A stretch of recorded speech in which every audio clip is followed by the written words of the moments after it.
دوستو، آج ہم 10ویں جماعت کی درسی کتاب میں مرزا اسد اللہ خان غالب کی جو غزلیں شامل ہیں ان کے حوالے سے بات کرنے سے پہلے مرزا غالب کی زندگی اور ادبی کارناموں کے حوالے سے بات کریں گے۔ ان کا نور واضح کرنے سے ان کی زندگی اور ان کے ادبی سفر کے متعلق ایک خاصا پتہ چل جائے۔ جہاں تک مرزا اسد اللہ خان غالب کا تعلق ہے، وہ اردو کے بہت ہی قداور شعراء میں شمار ہوتے ہیں۔ ان کی زندگی اور ان کے ادبی سفر، ان میں جو ان کا نمایاں کردار ہے وہ ان کی غزل اور ان کی نظموں میں نمایاں طور پر ملتے ہیں، اور ان کی تخلیقیت کا ایک نمایاں اظہار ملتا ہے۔ مرزا اسد اللہ خان غالب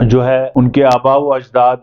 ایران سے یہاں مغلوں کے زمانے میں ہندوستان آئے تھے اور یہاں سکونت اختیار کی تھی، اور انہوں نے ادب کے حوالے سے ایک خاص قدر و منزلت پائی، اور خاندانی نجابت، خاندانی روایات کے مطابق ان کا اٹھنا بیٹھنا، ان کی زندگی کے طور طریقے بہت اونچے۔ مرزا غالب 1797 عیسوی میں آگرہ میں پیدا، اور آگرہ میں جب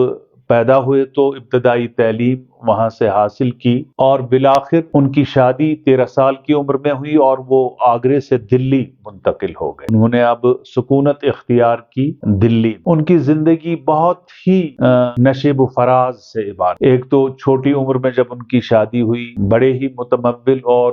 دولت مند گھرانے سے تعلق رکھنے والے تھے، اور پھر زندگی میں جو اتار چڑھاؤ نشیب و فراز آئے تو ان کی زندگی کبھی کبھی یہ تو ناہنجاریوں سے گزر گئی۔ مرزا غالب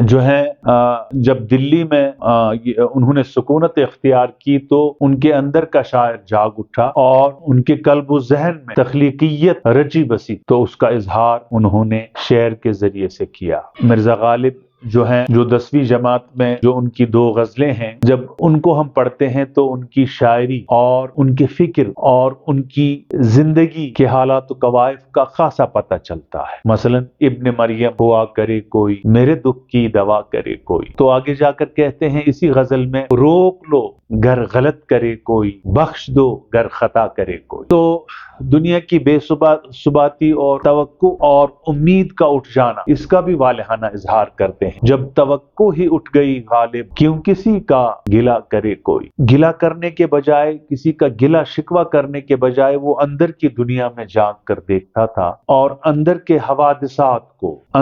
حادثات اور حوادث کو باہر نکالنے کا ان کے اندر فن رچا بسا ہوا تھا۔ ان کی شاعری میں فکر ہے، ان کی شاعری میں زندگی کے اتار چڑھاؤ ہے، ان کی شاعری میں فن ہے، اور زندگی کا ایک فلسفہ نمایاں۔ گویا جیسا کہ میں کہہ چکا ہوں پہلے ہی کہ زمانے کے غم کو انہوں نے محبوب کے غم سے تعبیر کیا، اور محبوب کے غم کو زمانے کا غم بنا۔ اور جب اس فنی بالیدگی کے ساتھ کوئی شاعر اپنے فکری مطمع نظر کو شعر کا لبادہ پہناتا ہے تو اس کا شعر 4 چاند لگتا ہے۔ مثلا ایک جگہ وہ کہتے ہیں کہ ہے آدمی بجائے ایک محشر خیال، انسان کے اندر خیالات کا ایک محشر ہے۔ ہم انجمن سمجھتے ہیں خلوت ہی کیوں نہ ہو۔ جب توقع نہ رہی کسی، جب زمانے کی ناہنجاریاں سامنے آ گئیں، جب دوست احباب رشتہ دار ناطے دار ان سے توقع ہی اٹھ گئی، تو پھر یہ ناطا جوڑتا ہے اندر کی دنیا سے، اپنے دل سے بات کرنے لگتا ہے، اور ان حوادث کو، ان انسیڈنٹس کو واہ کرنے کی کوشش کرتا ہے۔ وسیلہ اظہار ان کی شاعری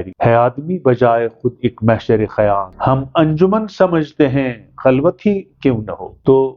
غالب کہتا ہے کہ میں اندر کی دنیا میں بجائے خود ایک محشر خیال، خیالات کا محشر، میرے اندر ایک محفل ہے، ایک انجمن ہے، ایک محشر ہے خیالات کا، ہم انجمن سمجھتے ہیں خلوت ہی کیوں نہ ہو۔ اگرچہ میں آئسولیشن میں ہوں، خلوت میں ہوں، تنہائی میں ہوں، سوشل لائف سے ذرا دور چلا گیا، اور زندگی کی رعنائیوں اور توانائیوں سے لطف اندوز ہونے کے بجائے میں نے تنہائی اختیار کی ہوئی ہے، لیکن تب بھی میرے اندر ایک انجمن ہے، میرے اندر ایک محفل ہے، ہم انجمن سمجھتے ہیں خلوت ہی کیوں نہ ہو۔ اور خلوت میں جلوت کے مزے لیتا ہوں، اور تنہائی میں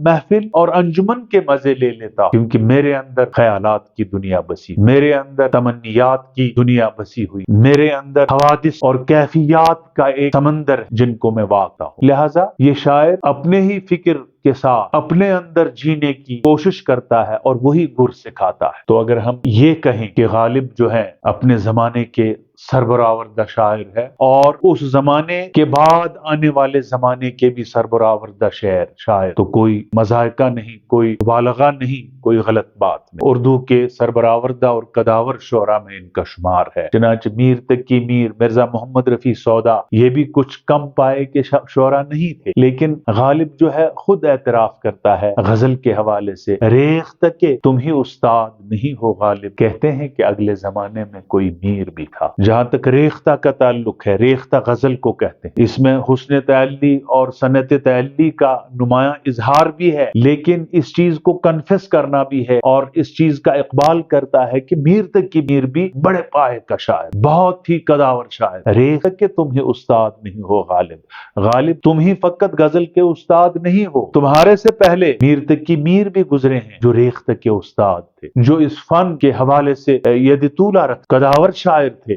میر تقی میر غزل کے حوالے سے، ریختہ کہ تم ہی استاد نہیں ہو غالب، کہتے ہیں کہ اگلے زمانے میں کوئی میر بھی تھا۔ غالب کی شاعری چاہے نظم ہو یا غزل ہو، ان کے ہاں امثال، ضرب الامثال یا واقعات یا قصص، ان کو ایک ضرب الامثال کو شاعری میں لانا، اس حوالے سے ان کا ایک منفرد مقام ہے۔ اس کے علاوہ غالب کے ہاں جو تشبیہات اور استعارات کا مناسب استعمال اور برملا استعمال، گویا استعاراتی نظام اور تشبیہاتی نظام ان کی شاعری رچا بسا ہے۔ جلوہ ہے مجھی سے لب دریائے سخن پر، صدرنگ میری موج ہے میں طبع رواں۔ غالب جو ہے طبع رواں ہے، ایک بہتی ہوئی ندی ہے، ادب شاعری کے حوالے سے ایک طبع رواں، اور جلوہ ہے مجھی سے لب دریائے سخن پر، شاعری کا دریا جو ہے، تخلیقیت اور سخن کا جو دریا ہے، اس دریا میں جو جلوہ افروزیاں ہے وہ میری ہی بدولت۔ یہ دیکھیے صنعت تعلی اپنا بڑپن اور اپنی بڑائی بھی بیان کرتا ہے، اور شعر کے حوالے سے اس کی تخلیقیت اور اس کی کریٹیوٹی اور آمد کے حوالے سے بات کرتے ہوئے کہتے ہیں کہ میں ایک ایسا شاعر ہوں جس نے فن شعر کو عروج دے دیا، پروان چڑھایا، اور اس فن کا حق ادا کرنے میں کوئی دقیقہ گزاشت نہیں کیا۔ غالب جو ہے حیات و کائنات کا شاعر، یعنی یہ لک و دک اور وسیع و بسیط کائنات، اس کے مطالعے کے حوالے، اس کی گہرائی اور گہرائی کے حوالے، اور اس لامحدود کائنات کی انتہا اور ابتدا، ازل اور ابد، آغاز اور انجام کے حوالے سے باتیں کرتے ہوئے غالب سمجھانے کی کوشش کرتا ہے کہ یہ کائنات لک و دک ہے، وسیع ہے، عریض ہے، اس کائنات میں رازہائے بستہ ہے، پوشیدہ مسٹریز ہے، پوشیدہ راز جو اشرف المخلوقات انسان اپنی تخلیقی کاوشوں کے ذریعے سے واہ کر سکتا ہے۔ آتے ہیں غیب سے مضامی خیال، غالب سریر خامہ نوائے سروش۔ اور جہاں تک انٹیوشن کا تعلق ہے یا ریپچرز، جو وجدانی کیفیات شاعر کے اندر ہوتی ہیں، ان کا نمایاں اظہار کرتے ہوئے غالب کہتے ہیں کہ آتے ہیں غیب سے مضامی خیال، جو میرے اندر کا شاعر جاگ اٹھتا ہے اور میں اپنی تحقیقی اور تخلیقی کاوشوں کو ابھارتا ہوں، یہ مضامین تو غیب سے ہی آتے ہیں، اس میں ایک الہامی کیفیت ہوتی ہے اور یہ ایک آمد ہے، اس میں غیبی معاونت ہے مجھے، جس کے بل پر میں شعر کہتا ہوں۔ یہ مضامین غیب سے ہی آتے ہیں، میرے قلب و ذہن میں سرایت کرتے ہیں یہ مضامین، ایک انٹیوشن، اور جو شاعر کے ہاں وجدانی کیفیات ہوتی ہیں وہی کیفیات میرے اندر داخل ہوتی ہے اور میں ان کا نمایاں اظہار شعر کی صورت میں کرتا ہوں۔ غالب سریر خامہ نوائے سروش ہے۔ غالب کہنا چاہتا ہے کہ قلم کی زبان سے میں جو بات کرتا ہوں، جو میں لکھتا ہوں، یہ دراصل میرے ہاں ایک انٹیوشن، ایک الہام ہے، قدرت سے ودیت ہے، اور فطری طور پر ازل سے ہی مجھے اللہ نے ایک شاعر کی حیثیت تخلیق کیا ہے، پیدا کیا ہے۔ غالب سریر خامہ نوائے سروش ہے، اور قلم کی زبان جو لکھتی ہے کاغذ پر، وہ دراصل رشتے آسمانی کی آواز، وہ دراصل عاطف غیبی کی آواز، وہی کچھ میرے ذہن میں ڈالتا ہے اور میں اس کو واہ کرتا ہوں، قلم کو زبان دیتا ہوں اور قلم کی زبان سے بات کرنے کی صلاحیت رکھتا ہوں، لیکن اس میں ایک الہامی کیفیت، اس میں ایک غیبی نصرت اور اس میں ایک غیبی آواز کار فرما ہے مجھے عاطف غیبی کہتا ہے کہ اس طرح سے لکھ لو اور اس طرح سے پیغام پہنچاؤ اور قلم کو جنبش دے دو، اپنے خیالات، تمنیات اور اپنی تخلیقی فنکاری کا ایک نمایاں اظہار کرو لوگوں کے سامنے۔ تو میرے ہاں جو تخلیقی ذہنیت ہے اس میں عاطف غیبی کا بھی عمل دخل ہے، اس میں غیبی نصرت اور غیبی مدد کا بھی ایک خاصا دخل ہے کہ میں اس فن کو نمایاں طور اظہار کر کے قلم کو زبان دے کر لوگوں کے سامنے لاتا ہوں۔ غالب کا اسلوب نرالا ہے، غالب کا اسلوب آسان اور عام فہم، سلیم اور سہل۔ ایسا لگتا ہے کہ شاید میرے اندر بھی یہ خیالات اور یہ جذبات ہیں، میں بھی ان کو کہنے ہی والا تھا، لیکن غالب نے میرے ذہن کے اندر یہ خیالات ڈال دیے۔ ایک پرکیف اور ایک پرکشش انداز میں غالب ہمارے سامنے جو بیان کرتا ہے اس کی معنی آفرین اور کرشمہ سازی جو ہے وہ اپنی مثال لا۔ غالب جو ہیں حضور اقدس صلی اللہ علیہ وسلم کے تئیں خراج پیش کرنے میں بھی پیش ہیں۔ غالب ثنائے خواجہ بیزداں گذاشتم، ذات پاک مرتبہ دان محمد۔ حضور صلی اللہ علیہ وسلم کی مدحت میں کہتے ہیں کہ غالب ثنائے خواجہ بیزداں گذاشت، میں حضور اقدس صلی اللہ علیہ وسلم کی تعریف و توصیف اللہ ہی پہ چھوڑتا ہوں، کیونکہ وہی ان کا مرتبہ، ان کی قدر و منزلت جاننے والا ہے، اور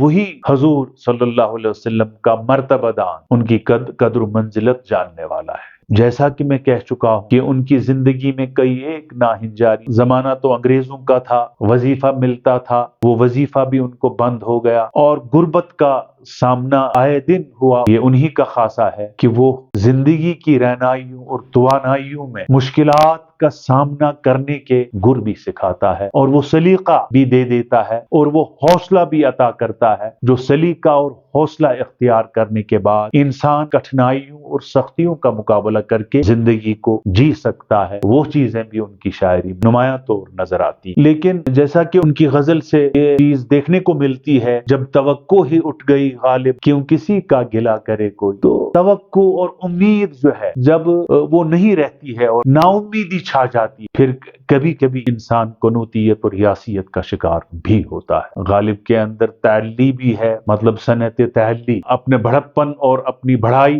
اور اپنے تخلیقی ذہن کا ادراک کرانے کے حوالے سے جو فکر دے دیتے ہیں وہ غالب کا ہی خاصہ ہے۔ اور ہندوستان کا یہ عظیم شاعر جن کا پورا نام مرزا اسد اللہ خان ہے، 1869 میں کئی سال کی علالت کے بعد انتقال کر گئے۔ آخری عمر میں وہ ضعیف بھی تھے اور بیماریوں میں بھی مبتلا تھے، اور بالآخر دار فانی سے رحلت کر گئے۔ غالب اپنے زمانے کا شاعر، اپنے زمانے سے آگے آنے والے زمانے کا بھی شاعر، گویا ہر دور کا شاعر ہے۔ ان کا فکر تادیر زندہ و تابندہ ہے، ان کی شاعری میں جو جاودانی وہ ہر زمانے اپنا اثر دکھاتی ہے، اور اس فن میں ایک ایسی اثر پذیری ہے جو رہتی دنیا تک غالب کو زندہ رکھے گی۔ دوستو آج کے لیے اتنا ہی، تو کل ان کی غزل کے حوالے سے تشریح اور توضیح ہوگی۔ آپ کا بہت بہت شکریہ۔